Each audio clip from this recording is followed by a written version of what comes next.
walked outside to do our crystal grid video, and lo and behold, all the way up there is our beautiful mascot for this crystal grid kit, a dragonfly. His body is literally as big as my thumb because I'm all the way down here.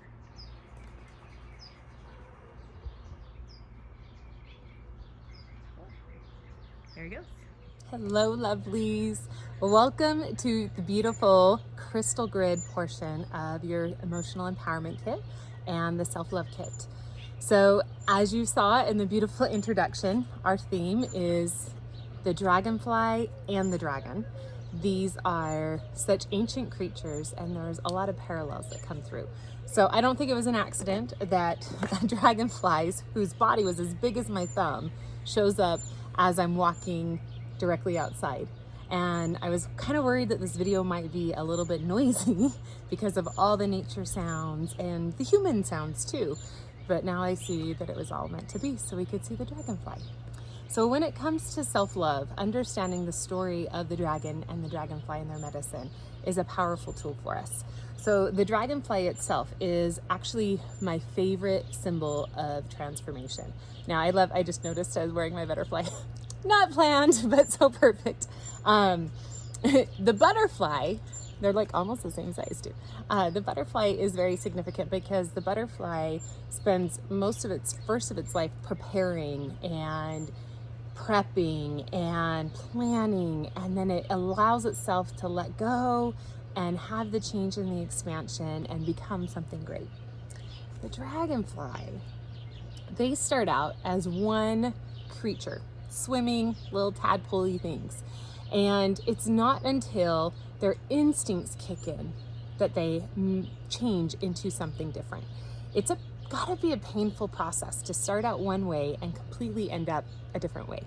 So if you notice on this grid, there are two symbols right there on either side. So it's a spiral that goes into a crazy zigzag and an opposite spiral. It's on both wings.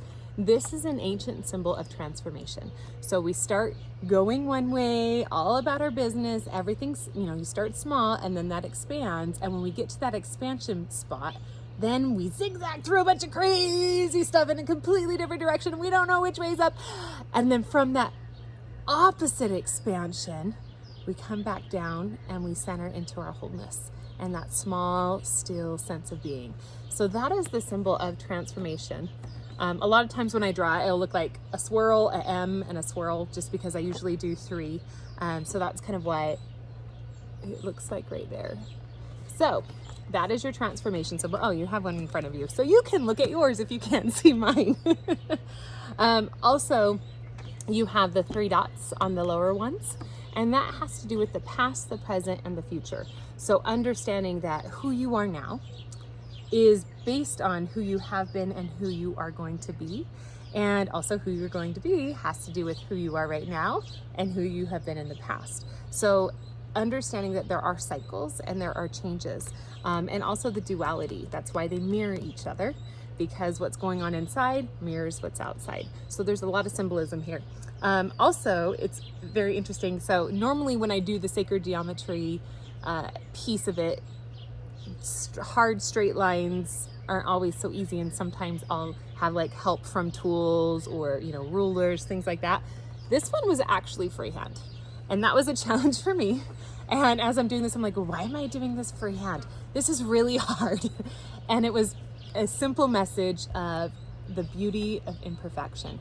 As you look at the strokes, you can see where it's kind of wonky, as I didn't draw the most straight line. But it's beautiful because what it does is it transports you to a moment when Holly's sitting here burning herbs in meditation, literally out here. I was outside while I painted this as well. And you can almost see and feel the hand strokes of intention and of focus and of love that went into it. So, chills. So for me, that's a deeper sense of being. That's a deeper sense of connection. And that's understanding that it's not always a straight and perfect path that is the most connected. The self-love kit is all about connection. So diving into what are those parts of you that may seem wonky and imperfect on the outside, or sometimes on our inner brains and what we tell ourselves, and what is actually the part that makes you the easiest to connect to. Because these wonky lines make it easier to connect than if I just had like a computer image overlaid and made it really super easy. Also, you will notice these two symbols are not full triangles.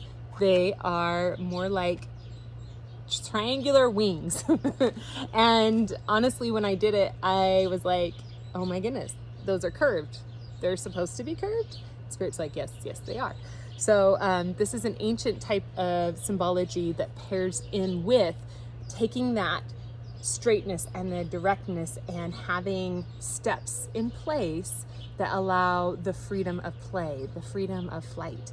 So it's not always about being perfect, but sometimes if you get the basic steps in, then you have that softness that can come in and support it. So as we go through, okay, here's some things to do. Try this and do this thing and that thing. A lot of times we can get stuck in the to-do lists and either think, oh, I'm above that, I don't need to bother with these small petty things, or that becomes our whole world. And it's about duality.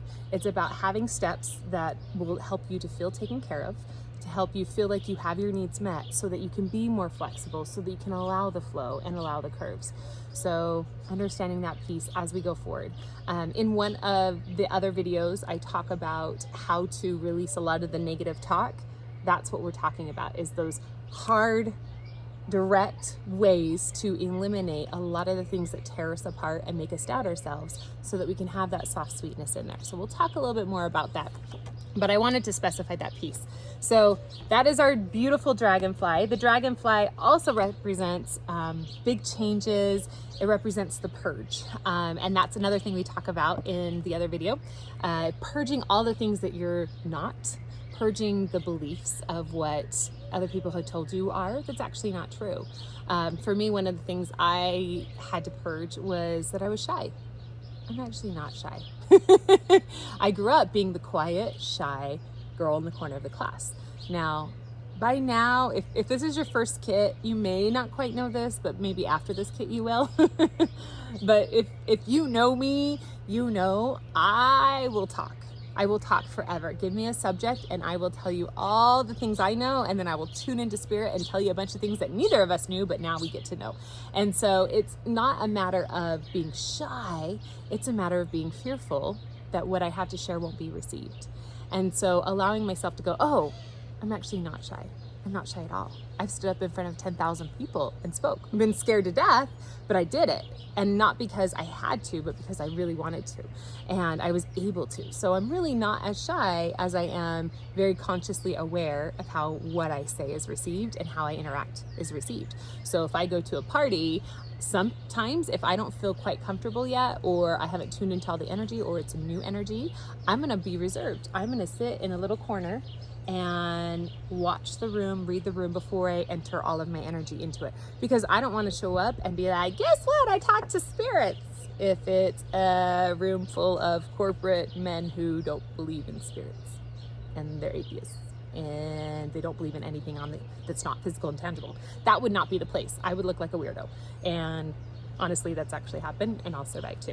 Okay, so allowing yourself to look at what is it that you need to purge. That's part of our dragonfly medicine. Also, it's understanding that the mind and the body get to be one. So the dragonfly knows that change is coming, and it begins to adjust because it needs something, it craves something that it's not getting. And because it's craving this thing, it starts to morph, it starts to change, it starts to shift without knowing what it is. The body's got to be screaming like, oh, we don't want this. And the mind's like, I know, this is crazy, right? But it's in pairing those two together that the flight happens, that the freedom happens. And so, and apparently that they can grow to be as big as the thumb in the middle of the desert. So yeah, and it was red, which is probably why it's able to do it, because as you can see kind of in the background, my dirt's red here. So, okay, and next, if you look really closely, well, you probably already noticed, there is the dragon itself. So the dragon is not considered, a lot of times we're like, dragons, mythical creatures, and it's like, it depends on how you look at it. So dragons aren't something that we experience in this 3D world.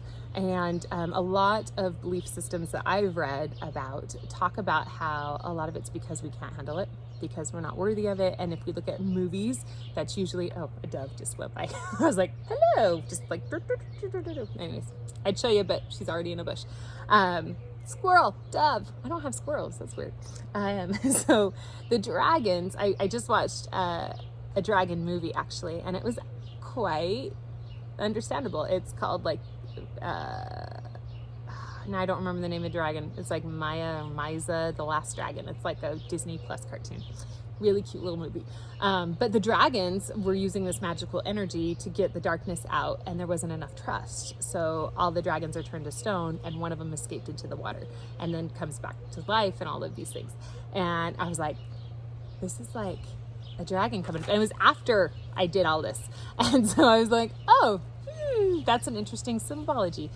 So there's dragon energy that we can pull in, but it's not necessarily physically seeing one, but more of feeling them, feeling their essence. We know the way they move. We know the way they feel. We know the power they create.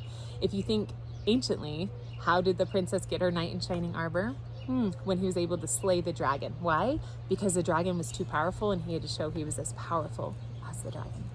That's not usually the story we get, right? We get, oh, the dragons are evil and they're burning the cities. Well, why? So dragons are symbolic of power. They're symbolic of intuition. They're also symbolic of being able to jump between realms. And our dense reality can't handle them, of course, but we can still tune into them when we're tuning into that higher self, when we're tuning into that higher frequency. When I do some really deep healing work, a lot of times I will invoke the medicine of the dragon in order to pull something into my body and purge it out on behalf of somebody else. So that's one of the gifts that I use in my really deep shaman medicine. It's not my everyday medicine, but my deep stuff. So that is our beautiful dragon.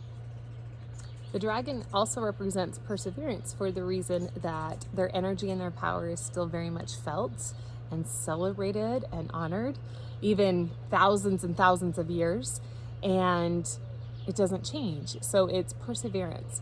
If you also think about it, the dragon has this power. They also have the ability to breathe fire, right? Well, and I know that there are different versions of dragons, but I love the idea of breathing fire to purge even deeper. And so that's one of the reasons I love it. Also, a fun fact I forgot to mention was the dragonfly. Science has proven that the dragonfly can actually fly just fine with only one set of wings. It doesn't even need the second set. So one set to fly, but it chooses to have it. So I love that symbolism because it kind of applies to us as we're diving into our self-love. Sometimes we tell ourselves, as the wind picks up, that's really cool. Sometimes we tell ourselves that, oh, I don't really need this, so therefore I shouldn't get it. I should let somebody who needs it have it. Well, sometimes you just get to get it and you get to have the abundance just because it's fun to have and it's nice and it looks pretty and we can paint fun things on it. Just saying. Okay, so that is our grid. And I would love to know, like, feel free to mention in the comments on this video, like questions you might have, or if you have an understanding or experience or a tie with dragonflies or dragons or both. I would love to. They are also symbolic of spirits being carried over here to watch over us and protect us. So if you look up the spiritual meaning of dragonflies, most cultures believe in some realm that it is an ancient or a loved spirit. So an ancestor or loved one that's passed, or an ancient spirit that has passed. So there's lots of beautiful medicine. Part of that is because their wings are so translucent that you can see through the worlds. So really cool symbolism. Okay, now we will get to your beautiful crystals. So we're gonna start out with your rhodonite. So that's the pink and black ones. Da-da-da. And the rhodonite crystals go on each of the spirals of transformation. So they're gonna go there. Let's see if I can hold this. Da-da-da! So they go on each side, right there and right there. Nice and balanced, okay? So rhodonite, if you watched our unboxing video, is one of my favorites because it helps with all that self-compassion. It helps with nurturing. It helps to heal scars that humanity has caused. the pains of the past. It also helps to release that the world has dictated you are. So self-awareness, self-understanding helps us to dive into that deep unconditional love for the one being that needs it the most. So those go on the sides. And as you do, you can even go a step farther and you can go, okay, the masculine side of me and the feminine side of me. So what is a masculine thing I love? So the masculine ties in with action. What is something that I'm really good at? Directing, leading, strength, providing, picking something that is that masculine forward, even if it is your warrior side. Like, you know what? I love that I can fiercely tell somebody where to go. That can be your masculine side. Your feminine side is your receiving. What is something that I love that I'm able to receive so graciously, or some nurturing that I'm able to give myself so easily? Understanding those things. Or maybe if you have been struggling with those things, what is a call to action that you're creating more of? What is a receiving that you're creating more of? What's a giving? That's the masculine is the giver and the feminine is the receiver.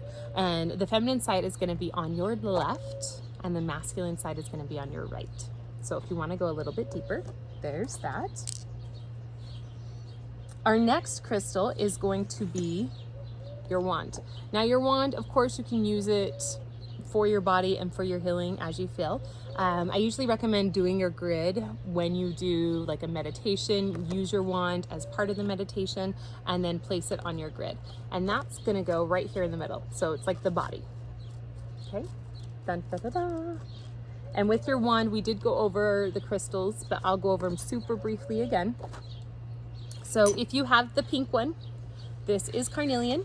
It helps with grounded, it helps with creative flow, sexuality, helping to alchemize a lot of that sexual energy and pulling it up into the body. It helps with negative patterns and negative thoughts, especially when they're about yourself. And carnelian is one that loves to be touched. Like the more you touch it, the more it amplifies. And I had somebody say, well, it's been a while since I've been touched. And I'm like, good, that's probably why you need it. And she's like, yeah, that makes sense because it's been a while since I had sex. So I guess it's good that I got the sex one. I'm like, yep.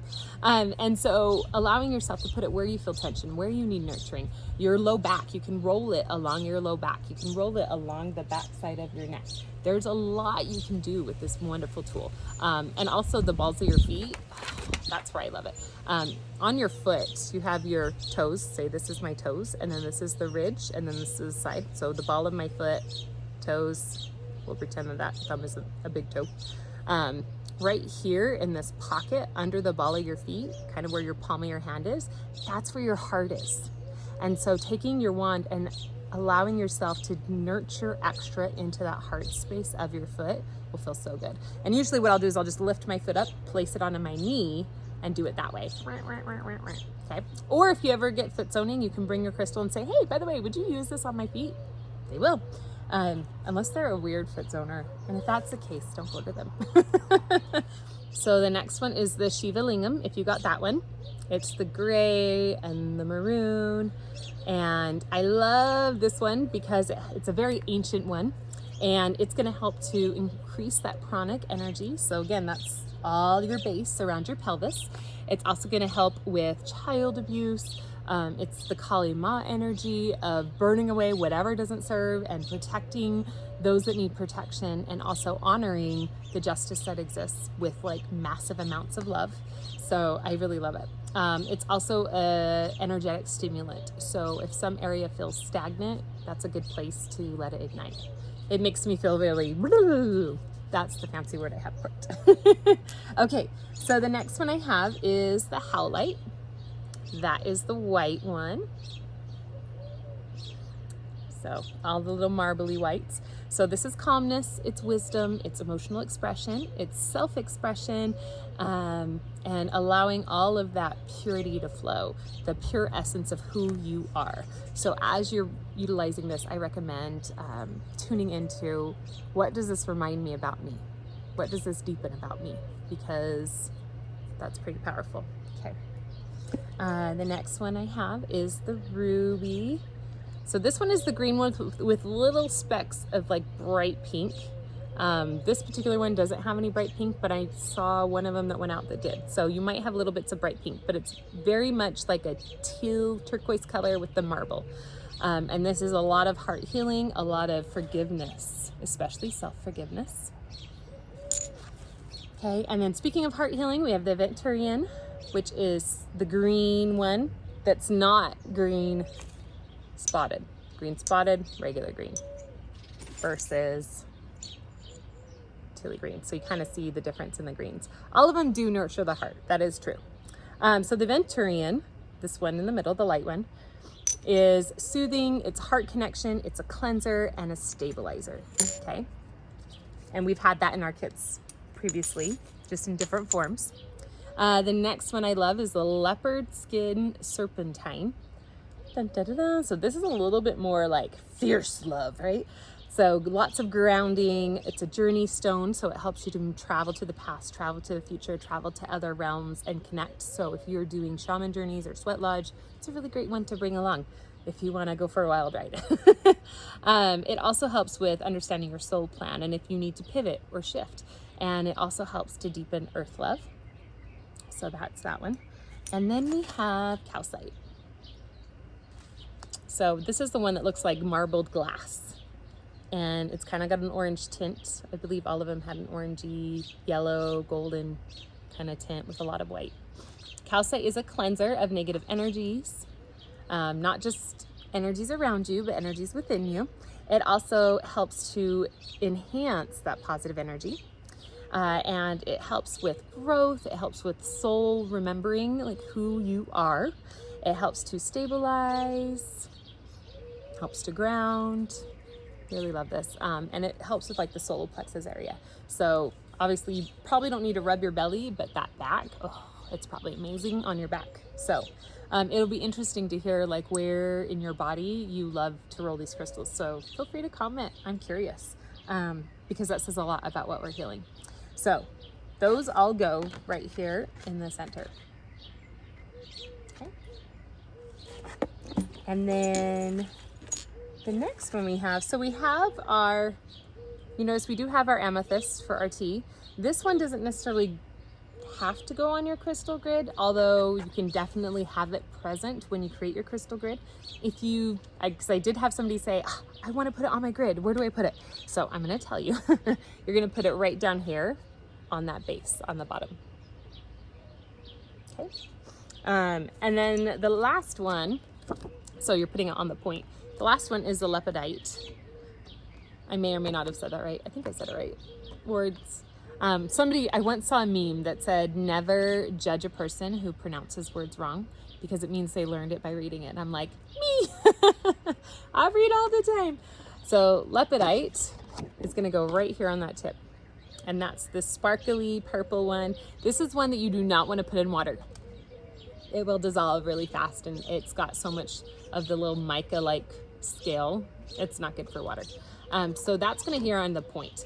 And the reason we put it there, because if you look at the dragonfly and the dragon, it's towards what they're going to, what they're rising to. So this is a stone that helps to open up the heart, open up the chakra wisdom. It helps with the deep emotional healing. And what I would do before placing it is I would take some time to really connect with it. It's one of those that slows down the energy and the movement. So when you hold it, you're gonna notice it feels slow. And maybe you feel amplified. If so, let me know. Because it probably means you feel slow most of the time. Because what it does is it's balancing. So if you're over all the way up here, it's gonna slow and flow in, and not in like slowing as in stopping, but slowing as in honoring, remembering, sacredness. So allow yourself to hold it. And if you do feel like your energy is heavy and it's kind of slow and it's kind of pulled back, you might feel it pull forward and excite you and move you to action and feeling. And so but those words I say in the middle, they're kind of the same. So honoring, sacredness, remembering, remember. And it reminds me of like the Hocus Pocus witch is singing, remember when you remember, remember when you remember. And yep, let's do that. Say that to yourself before putting on a grid. Remember, say your name, not my name. Remember, Holly, remember, remember, Holly, remember. Or if you feel like your name isn't your name, you can say whatever you want, or you can just say, remember, love, remember, remember, love, remember, remember, love, remember, and connect with it, be with it, let it balance you, let it show you who you are. And for this one, I would encourage you to place it on your grid. And I normally don't say like, pick stuff up and put it back on, but this is one grid that you can do that with. So you can put it on your grid, and then like, let's say you pass your grid in the middle of the day, pick it up for a second and just hold it. Remember, love, remember, remember, love, remember, remember, love, remember, and just sit with it for just a minute, and then put it back down on the grid. So what it's going to do is it's going to recalibrate all the chaos that keeps showing up, and it will help anchor you to your crystal grid. As always, leave it out for as long as you feel like you desire to leave it out. If you feel like it's just one night, great. The summer solstice is coming. That's also a really great time. It's the heat, the fire, the play. It's when the dragonflies come out the most, I swear, is during the heat. Like right now, it's just the sun setting, it's starting to cool, and they're like, hey, we're here. Do you have any water? So enjoy your crystal grid, and I will see you in the next video. Love you guys.